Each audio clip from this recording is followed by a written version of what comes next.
run us through the history of how the Ghana Premier League has been covered. And you have been very close to some of these things. For our listeners who don't quite understand where we've come from and why we are here and why sometimes we seem to look at some of these agreements with a pinch of salt, just run us through, at least from your own viewpoint, the background of how the Ghana Premier League has been produced by entities, OMP, DSTV, Star Times, and all of that. Right. So primarily the Ghana Premier League and the old Division 1 before it, the first division or the Division 1, which was or used to be the top tier of Ghana football before the Ghana Premier League became a thing in the 90s, has always been on television in one form or other. That is to say that successive governments have seen the need for people to see their stars displaying or giving highlights, just like they are able to do with some of their favorite leagues. Historically, Ghana Television or Ghana Broadcasting Corporation, more accurately, with GTV being a subset, obviously, has been in charge of bringing the game to Ghanaians for decades before any private ownership touched it. So private ownership started touching it right around the period of 2006-ish, getting to the period where first Metro TV, before Metro TV transmogrified into the bigger holding company called OMP, Optimum Media Prime, right? So Metro TV was the vehicle. Then at a point, the owners of Metro TV started having other companies under the umbrella of something. And so they decided to call that umbrella OMP. To give a current example, TV3 used to be only TV3, right? And then Media General became the entity that owned TV3, had other companies under Media General, including what we now see as the production arm called Adesa Productions Limited.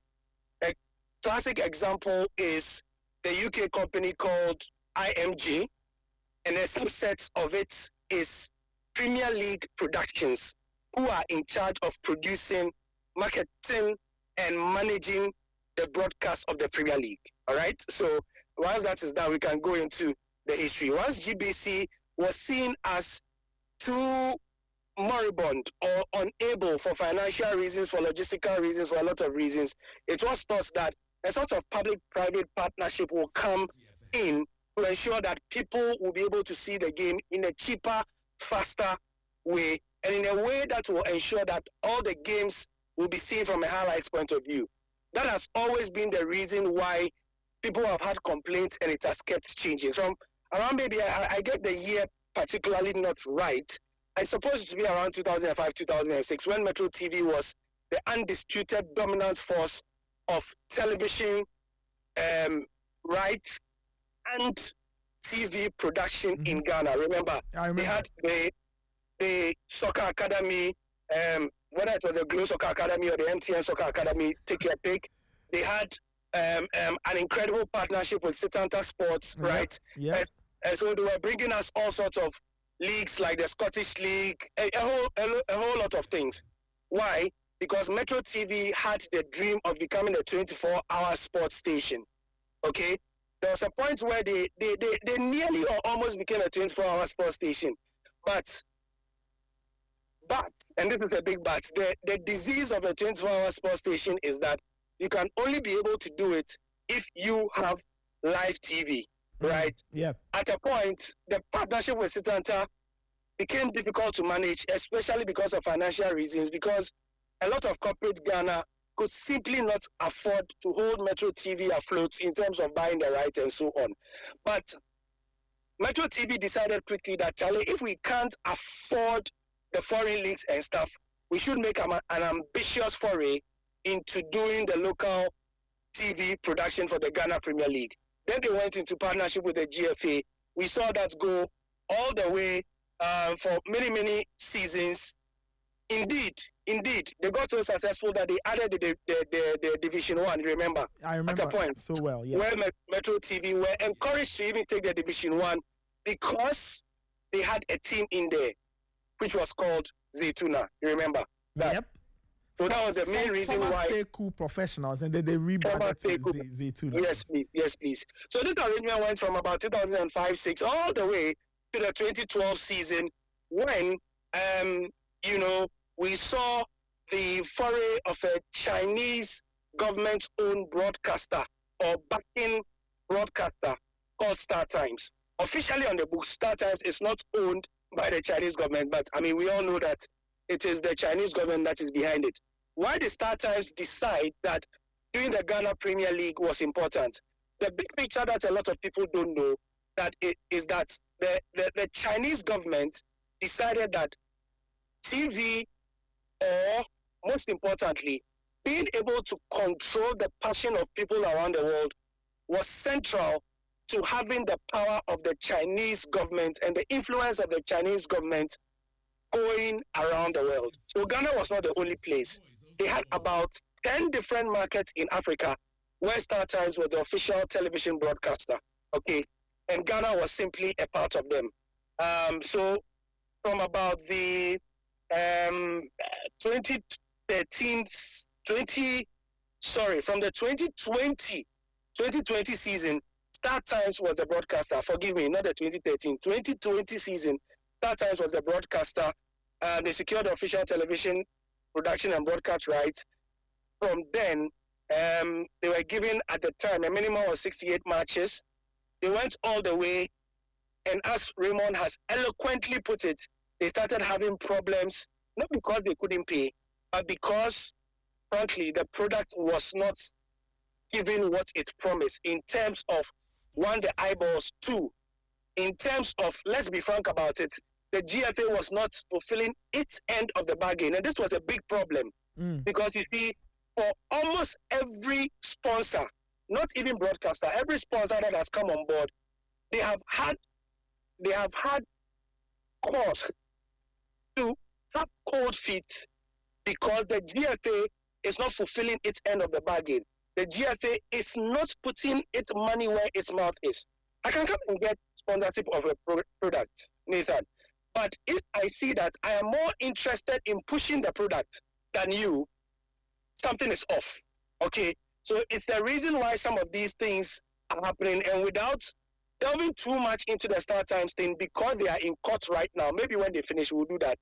So that is why the GFA has had challenges with getting Star Times to A, produce the Ghana Premier League, 2, pay what it is supposed to pay to its stakeholders, and now they are in court, the GFA trying to get the money. So this started from around 2020. So what's happened between 2012 and 2020? That was when Super Sports came into the picture, elevated the coverage of the Ghana Premier League with what was, some really, really big investments in outside broadcasts, in the breadth of coverage we got and the quality of coverage we got, and how many eyeballs could see it around Africa, because they added it to their portfolio of the PSL, the Zambian Premier League, which is still ongoing because they are not having the problems that Ghana gave them. The Zambian Premier League is still ongoing, like I've said. The Ethiopian Premier League is ongoing at the moment with DSTV and SuperSport, because the Ethiopian government has been key to providing the infrastructure they need and putting their money where their mouth is. All right? So just to sum up in key points, from the very beginning until about 2005-06, we had GBC and GTV taking charge, bringing the coverage of the Ghana Premier League to us through live games on Saturdays and especially on Sundays through the program called Sporting Time, if you remember. Yeah, I remember that so well, yes. You are on your TV, and then they bring you the commentary of that one. The great commentators of where some of our best commentators travel around the country to bring us live games. And then by Monday, 7 p.m. or 8 p.m. sharp, or 7 p.m., you are behind your TV after the news. Then 8 p.m., then you get the venerable I'll bring you the highlights from across the grounds. That was the arrangement till about 2005-6. Metro TV came, and then through their parents' company limited, the parents' company later, Optimum Media Prime, OMP, all the way till about 2012, 2013 season, when Super Sports and DSTV came from 2013 all the way till 2020. Then Star Times took over 2020 to 2024. Then I think Star Times came in at about 2016 or so. Was yeah, 2016, 2017, yeah.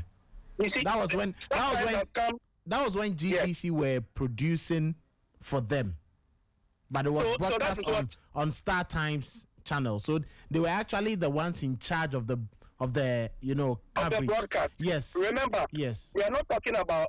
You asked me specifically about who has been in charge of the broadcasting. Okay. Okay. So, because if that is the case, then GBC has also been in charge since on paper the Star Times contract expired and GTV secured the rights to broadcast the Premier League from 2024 for the next 5 seasons, starting from last season. You remember? Mm-hmm. But it did not happen. And so we had AFA, this consortium and things coming in and so on. So what Calvin is saying is right, that GBC or GTV were the production arm from 2016, but it was that time that had a deal. Okay. Yes. Then from 2020, Star Times then, started becoming the sponsor of the Ghana Premier League, again relying on GTV to be the production arm and so on and so forth, because, of course, they couldn't or they didn't want to bring their own things from there, and it was cheaper to use the local content to produce and so on and so forth. So essentially, this is the annotated history of the broadcasting of the Ghana Premier League as we have known it from the days of yore until now. Well, I mean, it's a very fascinating history, but for a lot of people who look at it, you can see a bit of a common thread. Deals come in, people are unhappy with the fact that another party may not fulfill its obligation, and then we move on to the next and to the next and to the next.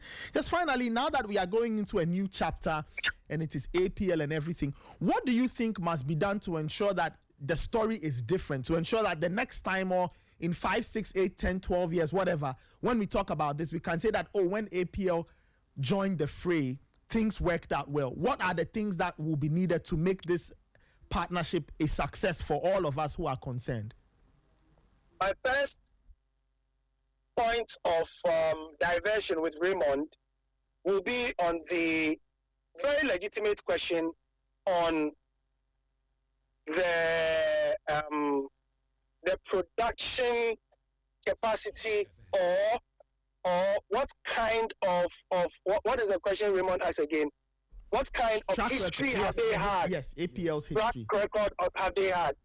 Now, if you look at the people behind APL, I would go out on a limb and say that no production entity in this country has been able to prove over the years their production metal, general production metal of live broadcast of events than the people backing APL.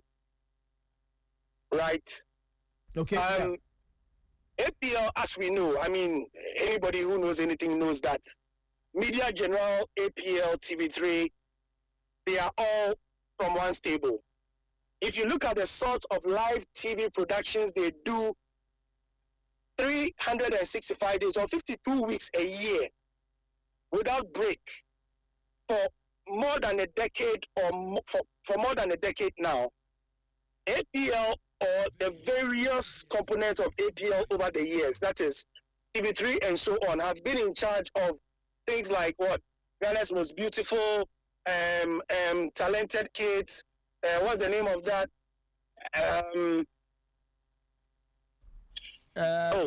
Mentor. Perfect Match Extra, Date Rush, all these other. Date Rush. No, the TV production. That some of the older ones. The one with the children doing the Talented Kids. Yeah, Talented Kids. Hottest host. The one Delay came from. Yes. The hottest host. The hottest DJ or the hottest host or something. Mm-hmm.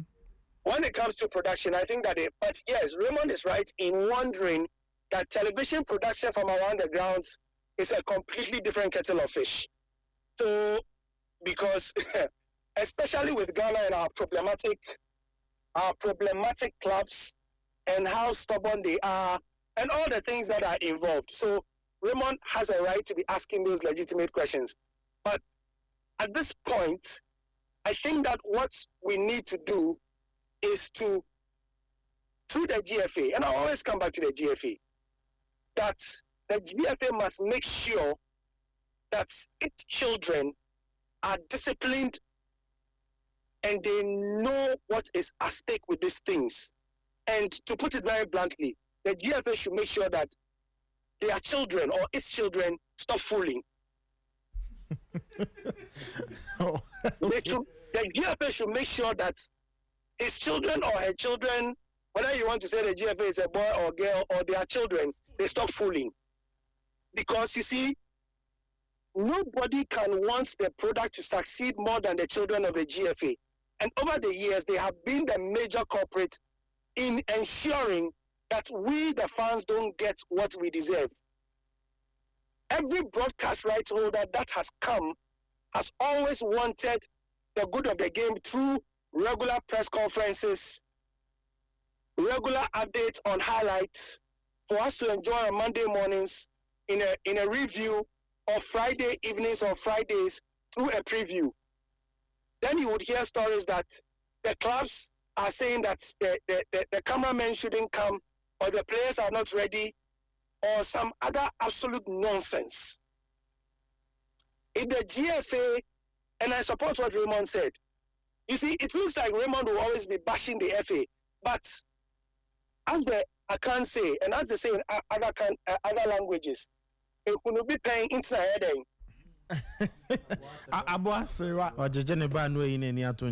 Thank you very much.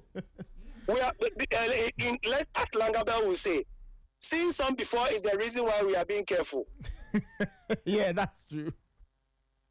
We have seen the GFA blow, and I mean blow, fantastic opportunities to take the Ghana Premier League broadcast to global levels. What did Super Sports not do with DSTV? What did they not do? They brought freaking OBs that are still seated at the headquarters of DSTV and could be deployed at a moment's notice. We saw what GH1 with the broadcast of the President's Cup. Did you see how good it was? And I've seen people under my Facebook right now this morning say, yeah, we should give it to GH1. Please, don't go and give GH1 headaches. Because it was a one-off game, everything was nice and dandy. Wait until GH1 has to travel to certain venues that I don't need to call because they'll say that I'm being discriminatory. But some venues inside the middle of Ghana, and they will see Shege. They'll show them something small because the GFA is not able to put the clubs to task and tell them that if this product is good, it is good for you more than anybody else. So Nathan, I can list a whole lot of things. Yes, our infrastructure may not be up to scratch, but guess what? If the clubs allow the television production to be on point and allow APL to visit all club venues every week, so that on Mondays, at the very least, people can sit in the comfort of their homes, can sit in their offices when they are on break and they are eating, go onto their phones and watch highlights of all the games in a crisp 5 minutes package, so that when their friends are talking about offside in the EPL and how offside decisions are better taken in the EPL and La Liga, at least an objective person in an office in the Western region, an objective person who has just laid concrete and is on break on his site, you see, in the Bunu region, and sitting with his friends can say that, oh, stop what you are saying, and give a compelling argument that, look, did you see the goal by Kelvin on Saturday? And he can make an argument that that goal can be compared with anything Erling Haaland can do in the Premier League. But if he does not have the television broadcast highlight, how can he argue? How can he call into Sporty FM or Peace FM or Hello FM or Garden City TV and make an argument with his favorite sports analyst and say that, look, you people should stop talking only about the EPL. The Ghana Premier League deserves to be talked about. Why? Because he's seen the highlights and he knows what he's saying. Kotoko have just gone on a preseason and come back. A lot of people watch those matches. A lot of people have been exposed to Kotoko's players. Now, Kotoko fans, Hearts fans who hate Kotoko, need to be able to make an argument about why Lord Adabo is a rubbish player. But if they don't see Lord Adabo on TV, how can they talk about it? So, the clubs have to be serious. They have to know. Look, I can talk about infrastructure. Yes, it's true. Yeah. The picture of Baba Yara, we've seen the pictures. They are an answer. But you see, if people can even see the product, that is when somebody can go onto his phone and blast the government and give you a for anchor pressure. But if he can't see the state of the pitch, how can he talk about it? And he can only do that if the clubs avail themselves, show up on time, give us pre-match press conferences, allow journalists to tell the stories of the players. Then the pressure will be on the government, because yesterday we saw the chief of staff there. We saw Honorable Mahama Ayariga there. We saw, like Raymond said, look, I don't remember the last time in my humble career that I saw government representatives at an unveiling as such, high-powered like this. Usually you see only the sports minister, because he's the sector minister, he has to be there. But the chief of staff, Nathan, that's huge. That is a huge statement. Yeah, that's immense. That is basically seeing the president there. Mm-hmm. And that is what we saw yesterday, is the president endorsing what he has seen. And no serious president will go and endorse Yawa. So if the president of Ghana has put his reputation on the line for something like this, then the GFA have to stand correct. The GFA must go into enforcement. I don't even say meetings, because they do meetings all the time and nothing comes out of it. Yeah. Honorable Ketokweku, MP for the football constituency. The voice of sport. Honorable Ketokweku, MP for the football constituency. Honorable Ketokweku, MP for the football presidency. And these days, I see that any time the GFA call him, they reference, you know what they write? They write CAF second vice president and GFA president. Exactly. At the moment, his role as CAF second vice president is more important than his role as GFA president. We have heard. But if you are CAF second vice president, then it means that when we come to your country, things will have to be good. Just like when you say you are a big man, when we come to your house, and you serve us, the serving tray must be nice. Mm-hmm. The cup must be nice. When I see the glass in your house, I must say, hey, in Crawford way, these people there, the glass is nice, so they are trade. They have not seen some before. It's not something I can get at Malcolm. You understand?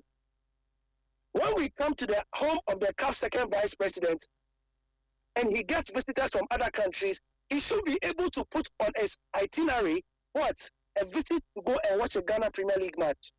Have you ever seen Mr. Ketokweku invite anybody from FIFA to go and watch a Ghana Premier League match before? Why? Because it is shy self. Mm-hmm. But anytime you go to South Africa on a state visit, when presidents even go, the government of South Africa is proud to put on the itinerary of any visitor that comes, or a visitor for the South African Football Association, to go and watch the South African PSL or a rugby match, right? Yep. Or a cricket match. Yes. So that is what the GFA should be telling the club owners. Do things in such a way that when I have visitors, I can go in there. I have also been reliably informed, Nathan, that the Ghana Tourism Development, is it corporation or company? Sorry, the company, I think. Yes. The GTDC. Mm-hmm. Are very interested in this because they are looking forward to the GPL being in a state where they can put the GPL on the itinerary of visitors coming to Ghana, to visit Ghana. Yep. And they want this to be done quickly. So this is what I have heard the government is planning, which is why they put, and let's not all, pretend. The 1 million cedis is coming from government. You've let the cat out of the bag. Boss, at this point, me, I'm a journalist. At this point, I'm a journalist. We all know it's government's commitment. So let's not. I mean, our listeners are smart. They know already. We are just saying what they know. At this point, we know that it is coming through the guise of government, right? Mm-hmm. And you see, is it a bad thing? No. Our senior colleague Ibrahim Sanidara has been saying for the longest time, and you know this. Oh yes, it's something he has been No saying. serious country in the world that has developed football did it without government's money. It is not possible. Nathan, Raymond, Kelvin, it is not possible. How will government's money come in?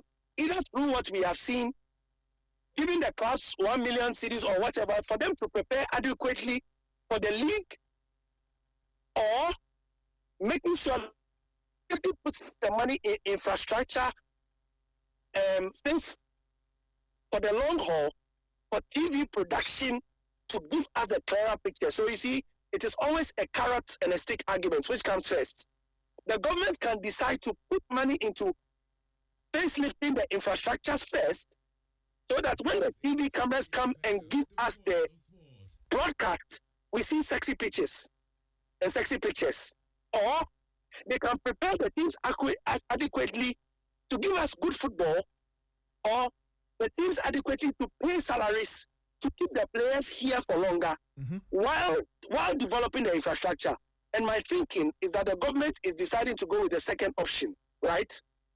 To give the teams money to pay the players well, feed them well, transport them well to the league centers, so that when they are playing football and at the end of the season, no club can come and say that I am letting my star player go because I can't pay him 2,000 or 4,000 or 5,000 cedis a month. You see what the government is doing? Yep. So that is what is behind this money. This money is not for club owners to chop nyafu nyafu.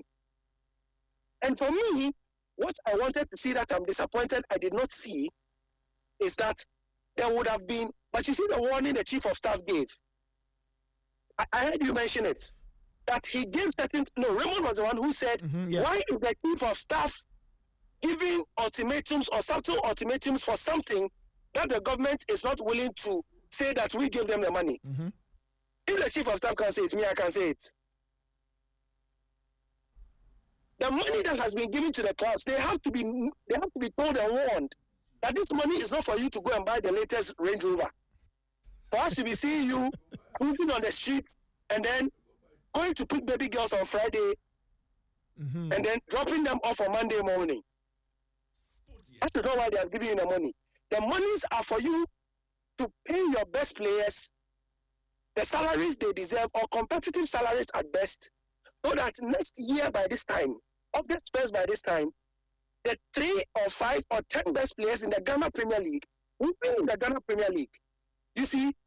So that when we have all spent time and money profiling and bigging up these players, it is not when people at home have started going to the stadium to go and watch these players that we hear that after 1 year, 1st August 2026, the best player in the Ghana Premier League is playing in Ethiopia. No. We want to see the best players here by this time. And what will make them stay here, Nathan? Good salaries. Yep, that is the 1 million per club the clubs have been given. So that at the very least, it can cushion you to pay your best players. Yes, it may not pay the salaries of all your players for the entire nine months of the Ghana Premier League.